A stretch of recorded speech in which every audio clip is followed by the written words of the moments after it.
Yo ho ho Nobado Saki, how's it going, my fellow Homo sapiens? This your boy Uzumaki Hadou, and today we're doing another deck profile with Javar. He's working with that, how you pronounce it? Yosenju.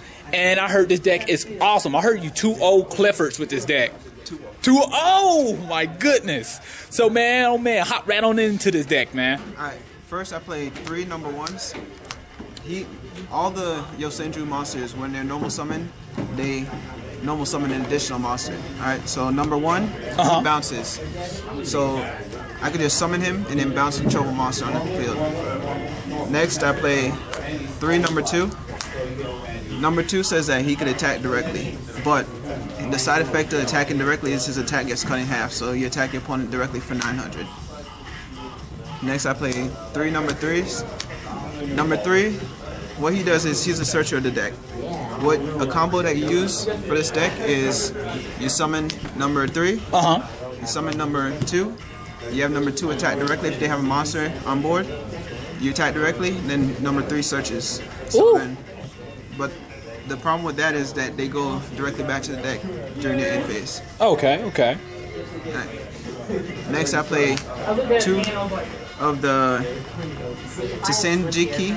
I'm not sure how you pronounce it, but he's the Kalut of the deck. You can discard him to give your monsters an extra 1,000 during either player's turn. Oh, smart. And also when he's summoned, you can use his effect to pump up another monster by 1,000. So you can have 1 on board, and then you summon him with 1 in hand. You can pump 1 up by 1,000, and then you can still discard for another 1,000. So it's a way to get the killer for the towers, for the Cliffords. No fear. Next I play 2 of the big boss guy. He is also a pendulum monster, so when he dies, he goes into the extra deck. Oh, nice. Now he can open up the scale, and you can play him in the scale. Also, you can play the right, which I play 2 of. What this does is once per turn, you can change the scale to 11, so you can have a 7 and then 11, and then you could pendulum summon him. And then when he's special summoned, you bounce 2 cards back to the hand. Nice. Next,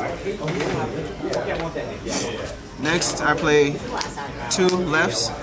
This card says that when it's in the pendulum zone, you can get rid of this card. If your opponent decides to destroy one of your monsters, you get rid of this card instead, so you save your monster. Nice. And also with left and right, this one says that your monsters can be targeted for your opponent's. Your monsters can be targeted from your opponent's attack, and this one says that you can be targeted from your opponent's effects. Okay. So if you have both of them on the field, you can't. Your opponent can't declare an attack because they can't target any of your monsters for attack. And if you have 2 on the field, your opponents can't target any of your monsters. Nice. And the last monster I play is a Battle Vader. I play Battle Vader because all my monsters go to my hand, and also when I special summon him, right, and then my opponent decides to do something crazy, I also have a tech in here that I'll show y'all later for that. Okay. Now I'm going to go to the spells. I play 2 Training Ground. What Training Ground does is each time one of the Yosenju monsters is normal summon or special summon, I get to add 1 counter onto it. I could remove 1 counter to boost all monsters up by 300, or remove 3 counters to search out a Yosenju card. Nice. Kind of like Gateway for 6 sounds. Exactly like Gateway. Next I play 3 Fire Formation Tenkies, because all the little monsters are all Beast Warriors, so I could search out anyone that I need at the time, and they also get 100 boost from Tenki. That's pretty sweet. I play 1 Boyoku. This stops problem, like if I know my opponent has just 1 card face down, I'll just activate this and then go off. And it boosts them up by 100, right? Also boosts them up. Okay. I play 3 MSTs. Oh. It's MST. Yeah. Strong this format. 2 pod dualities. I don't play 2 pots because I play the pendulum monsters and I mostly pendulum summon. So pot slows me down most of the time. So I play 2 upstarts, extra draw power, Okay. and I play 2 creature swaps. Now, with a combo that I like to do is when my opponent attacked me directly, I'll special Battle Vader, and then during my turn, I'll just creature swap their monsters for Battle Vader. Oh man, So, that's evil. yeah, it works. Now the traps, I run 2 of the secret moves. I don't run 3 because it's cloggy, and you also need a monster on board to activate it. So it gets real bothersome late game. Okay. 1 threatening roar to stop my opponent from attacking. Stop those TKOs. Yep. And then 3 Vandy's Emptiness. Vanity Emptiness is always strong, baby. Yep. And Vandy's Emptiness in this deck is pretty good because I don't have to special summon, so I could just normal summon, and Vandy's Emptiness won't slow me down. Okay. So, yeah, late game it slows my opponents down, but it doesn't do that much to me.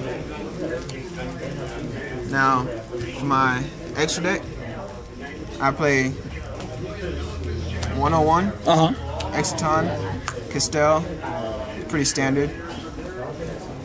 I play 1 Cowboy. With Cowboy, I'm gonna bump this up to 2. Okay. Because all my monsters, they're gonna hit direct. So Cowboy just adds on the extra burn for game. Nice. And Cowboy I'm strong in that deck. Yeah. I run 1 Rhapsody. When I get another Cowboy, I'm gonna take this out. Cowboy's just better. And you're trying to OTK them. I run 1 Karigoran. I'm not sure how you say it, but yeah. What he does is, if my monsters if a card that I control or any card at all would be targeted, just 1 card, I could redirect the target. Nice. I run a Degusto Emerald for when my monsters go into the graveyard. I can just recycle them and then draw a card. Abyss Dweller, because Burning Abyss is a problem for this deck. Oh wow. It is. Fire Lake sucks. So yeah. I run Ragnar Zero. Ragnar Zero helps me in the Burning Abyss matchup. It helps get over the the Dantes, and it helps get over Clifford monsters. And this actually helps in the mirror match, because if my opponent has a Tanky on board and then he normal summons, I could just get rid of it and then draw a card. And then he could still normal summon, but then it slows him down, because when I use this, the main monster in the mirror match that I'll try to get rid of is a Searcher or the Bouncer. The other one I don't really care about. So yeah. I run 1 Tiger King. Tiger King helps me search out my 5 formation Tenki or my Goyoku, depending on the board. And when he dies, I could actually special summon. If I have 3 5 formations on the field, I could special summon 2 Beast Warriors with the same attack. Nice. And my tech for this deck, for the extra deck, is I run 1 M7, just in case I go up against a Satel Knight. I just take them creatures. Nice. That's smart. And I also play 1 Del Toros and then 1 Diamond for the Burn Abyss matchup, because I'm always gonna have at least 3 to 4 monsters on board. So I should just make Del Toros, destroy a card, and then go into Diamond. That's really intelligent. Okay. That's it for the extra deck. Now my side deck, I play Full House. I'm going to bump this up to 2, because what Full House does is I can target 2 face-up cards on the field and then destroy 3 side cards. So I'm going to have a 5 formation face-up, and then I'm going to have a Training Ground face-up, so I can destroy up to 3 set cards on the field. So nice. Gets over problem cards. I run double Fairy Winds, Clifford players, or anti-side. I run 2 Shadow Imprisoner Mirror against BAs, Shaddolls, Flying Seas. Flying Seas strong this format. Satel Knights, any XYZ deck. Maxi for the Burning Abyss matchup, mostly. Burning Abyss, yeah. I run 1 Spell Shattering Arrow. This helps me because if I need to do any extra damage, I could just activate this and then it still destroys my spell cards also, and it does an extra. If I have 2 spell cards, it does an extra 1,000 to my opponent. Nice, nice. I run 1 Dark Hole for those decks that decide that they want to throw up on the field. Just Dark Hole, and it won't kill my monsters because my monsters are already in my hand. So I can just Dark Hole, destroy their board, and then attack for game. I run the second Goyoku for back row heavy decks. Oh, okay. I run, now for my side deck, these are my techs. I run 1 Silor Recalcos. Interesting. Now Silor Recalcos, what happens with this is I do an extra 500, so if I special summon 3 of my monsters, they'll all be bumped up to 2,000. So I can just bump them up to 2,000, and then they'll be above 2,000, my bad. So I attack, attack, attack, and then cowboy for game. Nice, nice. Now, I run Dimensional Fissure and Michael Crossbone because this deck doesn't really worry about my monsters going to the graveyard, because most of the time they just return back to my hand. Oh, smart, smart. Okay, so that's the whole deck profile of the Yosenjus or Yosenjus. Yosenjus. You top 8 with the first time actually playing this deck in the tournament? Yeah, this is my first time. I just made this deck. Dang. I always liked the deck when I saw it, so I like 5 this. So using 5 formation 10K again is a real honor. Oh, okay.